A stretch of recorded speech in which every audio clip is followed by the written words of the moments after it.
पृथ्वीराज चौहान भारतीय इतिहास में एक बहुत ही बड़ा अविस्मरणीय नाम है। चौहान वंश में जन्मे पृथ्वीराज चौहान आखिरी हिंदू शासक भी थे। महज 11 वर्ष की उम्र में उन्होंने अपने पिता की मृत्यु के पश्चात दिल्ली और अजमेर का शासन संभाला था और अपना राज्य कई सीमाओं तक फैलाया था। चौहान को राय पिथौरा के नाम से भी जाना जाता है। महान शासक रहे पृथ्वीराज चौहान का जन्म 1149 में अजमेर के महाराज सोमेश्वर और कपूरी देवी के घर हुआ था। पृथ्वीराज का जन्म उनके माता पिता के विवाह के 12 वर्षों के पश्चात हुआ था, इसलिए राज्य में ये खलबली का कारण बन गया था और राज्य में उनकी मृत्यु को लेकर जन्म के समय से ही षड्यंत्र रचे जाने लगे, परंतु वे बचते रहे और मात्र 11 वर्ष की आयु में ही पिता का साया उठ गया था। उसके बाद भी उन्होंने अपने दायित्व अच्छी तरह से निभाए और लगातार अन्य राजाओं को पराजित कर अपने राज्य का विस्तार करते गए। पृथ्वीराज के बचपन के मित्र चंद्रवरदाई उनके लिए किसी भाई से कम नहीं थे। चंद्रवरदाई तोमर वंश के शासक थे। चंद्रवरदाई बाद में दिल्ली के शासक बने और उन्होंने पृथ्वीराज चौहान के संयोग से पिथौरागढ़ का निर्माण किया, जो आज भी दिल्ली में पुराने किले के नाम से मौजूद है।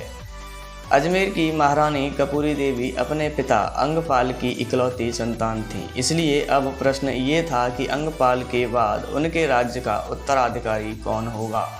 बाद में राजा अंगपाल ने अपनी पुत्री और दामाद से उत्पन्न होने वाली संतान को अपना उत्तराधिकारी घोषित कर दिया।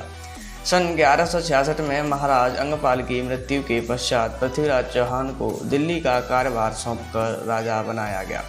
पृथ्वीराज चौहान और उनकी रानी संयोगिता का प्रेम आज भी राजस्थान के इतिहास में अविस्मरणीय है। दोनों ही एक दूसरे से बिना मिले केवल एक चित्र देखकर एक दूसरे के प्यार में पागल हो गए थे।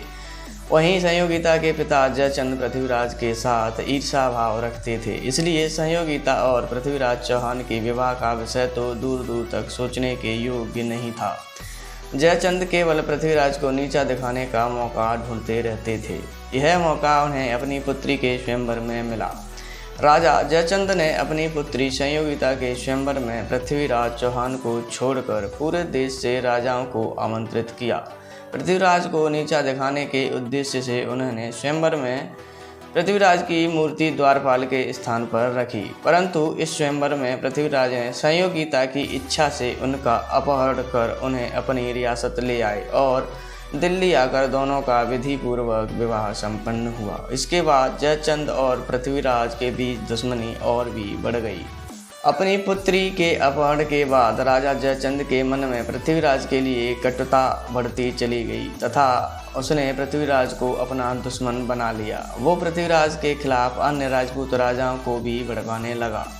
जब उसे मोहम्मद गौरी और पृथ्वीराज के युद्ध के बारे में पता चला तो वह पृथ्वीराज के खिलाफ मोहम्मद गौरी के साथ खड़ा हो गया। हालांकि बताया जाता है कि तराइन का प्रथम युद्ध पृथ्वीराज चौहान ने जीता था और मोहम्मद गौरी को जिंदा छोड़ दिया था। उसके बाद मोहम्मद गौरी और जयचंद ने मिलकर 2 साल बाद सन 1992 में पुनः पृथ्वीराज चौहान पर आक्रमण किया। यह युद्ध भी तराइन के मैदान में हुआ। इस युद्ध के समय जब पृथ्वीराज के मित्र चंद्रवरदाई ने अन्य राजपूत राजाओं से मदद के लिए कहा तो संयोगिता के स्वयंवर में हुई घटना के कारण उन्होंने भी उनकी मदद करने से इनकार कर दिया। ऐसे में पृथ्वीराज चौहान अकेले पड़ गए और उन्होंने अपने 3 लाख सैनिकों द्वारा मोहम्मद गौरी की सेना का सामना किया। क्योंकि गौरी की सेना में अच्छे घुड़सवार थे, उन्होंने पृथ्वीराज की सेना को चारों ओर से घेर लिया। ऐसे में वे न तो आगे बढ़ पाए और न ही पीछे हट पाए। इसके साथ ही जयचंद के गद्दार सैनिकों ने राजपूत सैनिकों का ही विनाश कर दिया। इस युद्ध में पृथ्वीराज की हार हुई। युद्ध के बाद पृथ्वीराज और उनके मित्र चंद्रवरदाई को बंदी बना लिया गया। राजा जयचंद को भी उसकी गद्दारी का परिणाम भुगतना पड़ गया और उसे भी मार दिया गया। अब पूरे पंजाब, दिल्ली, अजमेर और कन्नौज में मोहम्मद गौरी का शासन हो गया था।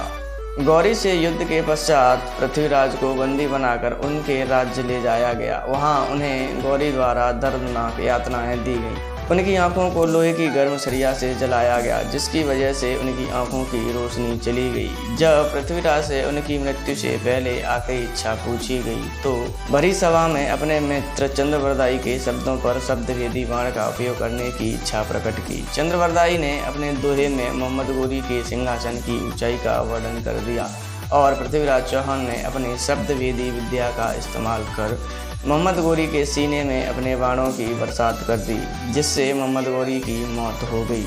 इसके पश्चात अपनी दुर्गति से बचने के लिए पृथ्वीराज और चंद्रवरदाई ने एक दूसरे की जीवन लीला को भी समाप्त कर दिया और जब यह खबर संयोगिता को सुनाई पड़ी तो उन्होंने भी अपना जीवन समाप्त कर लिया। इस तरह से पृथ्वीराज चौहान भारतीय इतिहास के अंतिम हिंदू शासक रहे। दोस्तों, ये थी पृथ्वीराज चौहान के जीवन पर छोटी सी जानकारी अगर आपको अच्छी लगी हो तो वीडियो को लाइक कर चैनल को सब्सक्राइब करें। धन्यवाद।